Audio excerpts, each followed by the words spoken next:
Hello everyone, welcome to a video about some next level altered licks. And those are licks that you can play on top of dominant chords like C7. And I took these phrases from Dutch jazz guitar player Martijn van Iterson. I made several videos about this guitar player. It's one of my favorite guitar players. I will link a few of those videos in the description. But in this video we're not going to focus on a complete solo like I've done before, but on some licks, some altered licks. Let's go.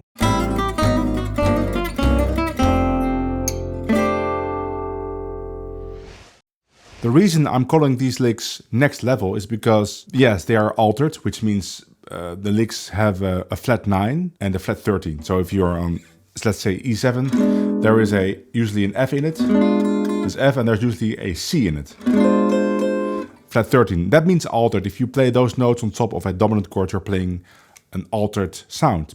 And you can use the altered scale, or you can use some other devices, but I call these licks next level because they contain a lot of chromaticism and some interesting twists and turns. I took them from different solos. It doesn't really matter which solos, but I'm going to demonstrate them all on top of minor string, which of course is a very easy tune with only 3 chords, A minor, D minor and E7. And I'll be playing those licks on top of E7. And that way you can really see the utility of these phrases, and that they're not only appropriate to play in more modern jazz settings, but even in gypsy jazz it can work really well, even on a gypsy jazz guitar. So let's get started with the first phrase, and I'll demonstrate slowly and in regular tempo. Then I'll talk about the phrase, and then I'll be playing a solo using that phrase. Here we go.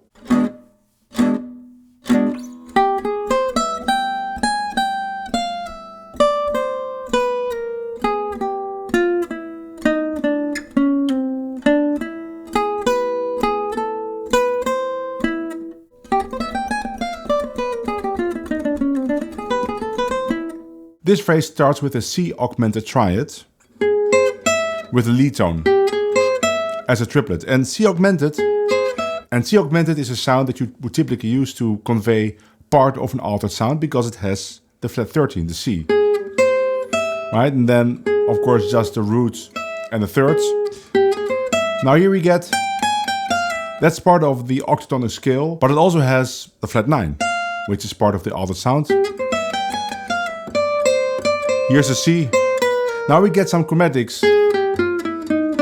And those chromatics make it special, right? If you would just be playing the octatonic scale or just the altered scale, it sounds nice, but it is kind of cliche. But Martijn van Iterson has a way to add chromaticism and other patterns that we'll see later to make the lick sound not typically altered, right?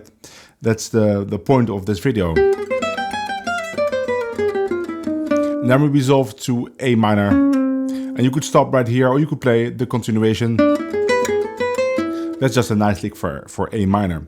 Now, the rhythms are not set in stone. You could play them in many different ways. You could start the lick just with 8 notes. You would start on the beat like this, 3, 4. Instead of the triplet. Or you could put the triplet somewhere else. Maybe you play. So that I made a quarter note and a triplet. The rhythms are free, and also the place where you start the lick is free. Of course, in the tab it says you start on the 3 end. 1, 2, 3. And if you do it that way, you'll be following the resolution to the letter, right? You would switch to A minor at the point that the rhythm switches to A minor. Might not be the most interesting way. So I would say experiment, start early and resolve earlier than the rhythm section, or start late and resolve later. And in my improv, I'm also going to be free. I'm going to change the rhythms. I'm going to start earlier or later. I don't have to resolve to this necessarily. I could resolve to any other A minor lick. It's more about the altered stuff or the altered phrase. So here's an improv on the chords of minor string, and I'll be playing the lick on an E7 chord. And after that solo, we will continue immediately with the second phrase.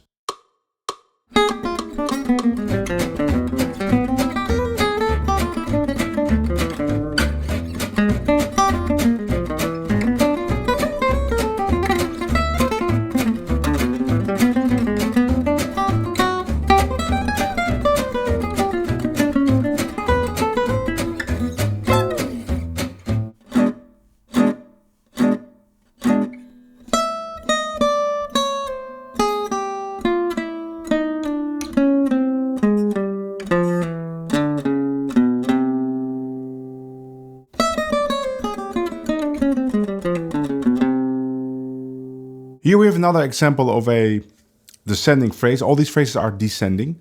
I'll make another video with ascending phrases, but I'll make that video especially for my patrons. I will tell you more about that later. But here's another example of a descending phrase, which kind of sounds like maybe it's an octatonic scale, maybe it's an altered scale, but it's neither. It's just a very smart way of playing an altered sound. It has the F and the C in it, right? The flat 9 and flat 13. Here we have the C. Here we have an F. C again. Well, you know, we shouldn't talk about the C and the F anymore. I mean, all these licks will have those notes to make it altered. It's more about the flow of this phrase, which makes it really nice. Just learn the phrase as is, play it verbatim, and then start experimenting like with it with the first phrase. One thing to notice about this phrase is the starting point. If you know my system, the Van Hemert system, then you know that I like to anchor all my phrases to specific notes on the high or the low E string or the A string. I'll put a link to my system in the description.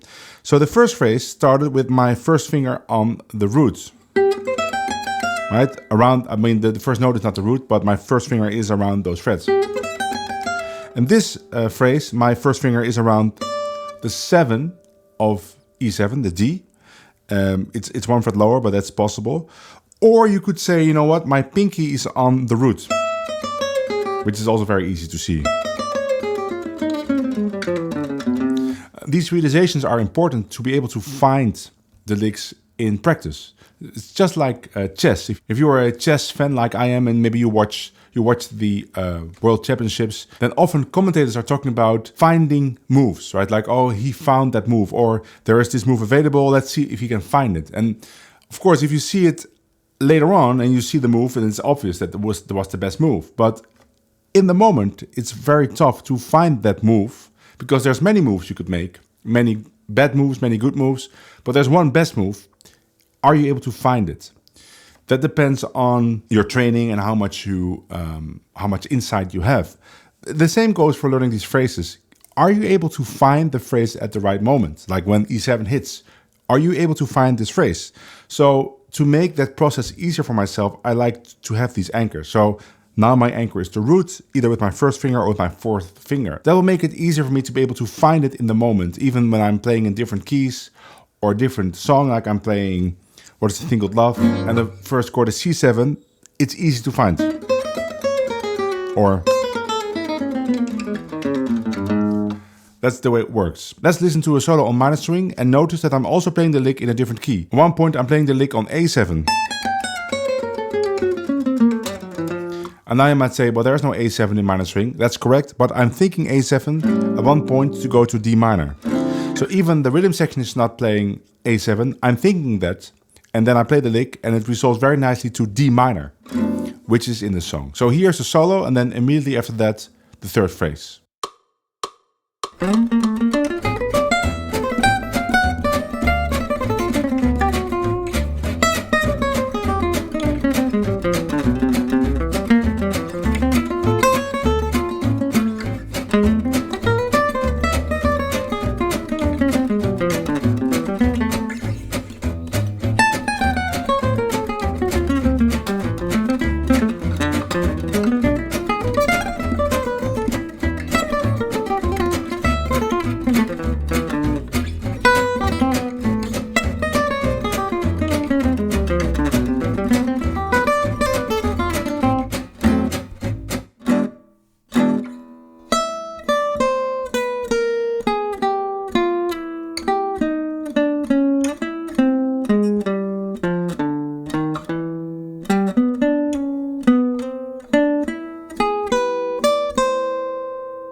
In this phrase, I really like the pattern of a couple of descending notes and then one ascending note.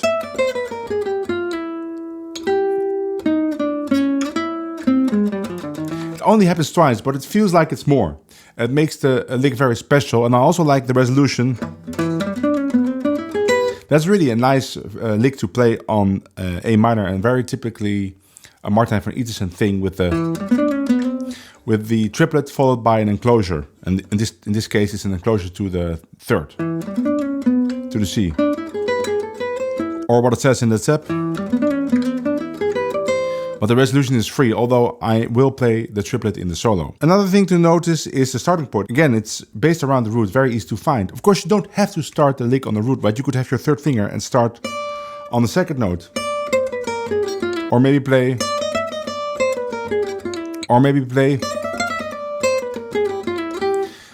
The starting could be many things. You could go chromatically up to the first note, skip the first note, whatever you want. You can alter all these phrases. And I usually alter the beginning and the ending and keep the middle intact to keep the integrity of the phrase alive. Let's go to a solo and then to phrase number 4.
This is another example of very smart use of chromaticism. It starts with a very chromatic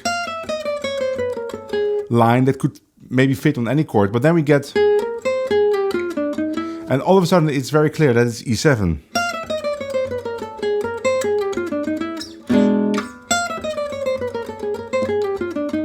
And then the resolution, same resolution that we had before, but you know, the resolution is free. Not much to say about it, it's just a very nice phrase. Again, first finger is on the root, right? But it starts, in this case it starts on the F. But you could also start on the G. Or on a G flat. Experiment. Here's a little solo and then we're gonna go to the final phrase, phrase number 5.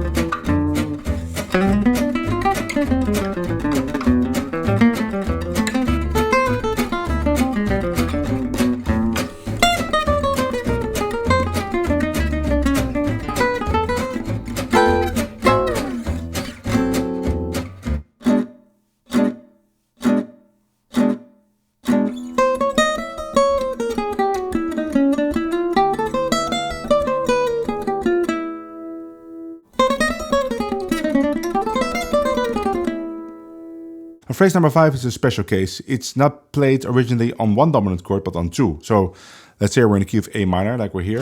It's actually played on B7, 1 bar, E7, 1 bar, and an A minor. And it's really a double timeline. So 16th notes. Not very easy to play in the tempo that I was playing the solo in. So instead of playing it in that tempo, I would just slow down the backing track to 50%. And then play the double timeline. So this is a lick that you would play in slower tempos than the minor string backing track that I'm using, and that's also linked in the description. And even though it's 2 dominant chords, you could play it on a regular dominant chord, just because the line it's so chromatic. you could get away with that first bar. It's kind of an outside sound. Or you could be just thinking of that dominant chord resolving, like B7 to E7. And it's still strong. Even though the rhythm section might not be following it, you could still get away with it. I wouldn't do it if it's not double time. If you would play this in eighth notes, then first of all, you need 4 bars of a dominant chord. Maybe that's a little bit too much. Although, let's say you're playing a song like Anniversary Song, which starts with 4 bars of E7 to A minor. Maybe the second chorus, once the key is established and everybody knows what the song is like, the second time around you could be playing this lick. 3, 4, 1.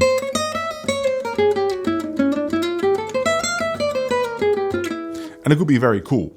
So here's a solo with the backing track slowed down to 50%. Of course, it's gonna sound terrible if you slow down backing tracks. But just for an example, and if you want to practice it, you could do the same thing. You find the backing track on YouTube. It's linked in the description. And just go to the cogwheel and put the backing track on 50%, and then you can practice this lick. Or find another backing track, maybe a funky backing track with a slow tempo, maybe something like...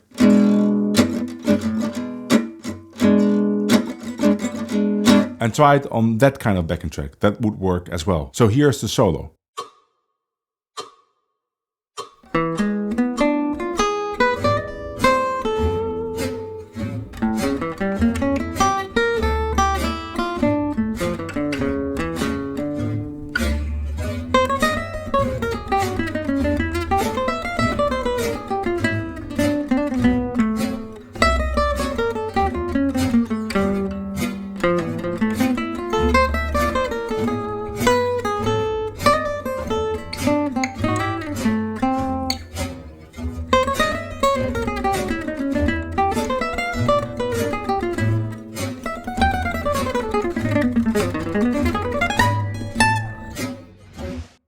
That was it for this video. Now I have 4 or 5 more licks, but they are ascending, not descending. Also cool stuff, but very different, because if you play chromaticism ascending, you get different kinds of mechanisms.